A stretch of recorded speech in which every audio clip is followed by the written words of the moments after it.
ای تشنه صد پاره تن ای بی کفن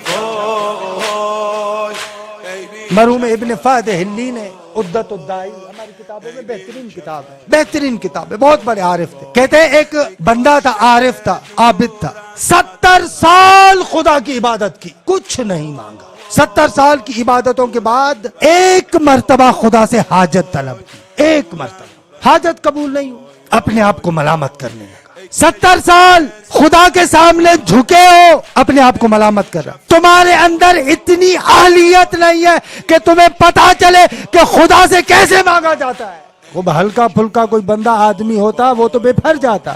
ایک دن 2 دن 70 سال جھکا ہوئے چھوٹا سا سوال کیا وہ بھی پورا نہیں کیا. نہ عارف تھا، عابد تھا، فوراً اپنی طرف متوجہ ہوا اور کہا لگتا ہے یہ میری عبادت نہیں تھی، میری عادت تھی.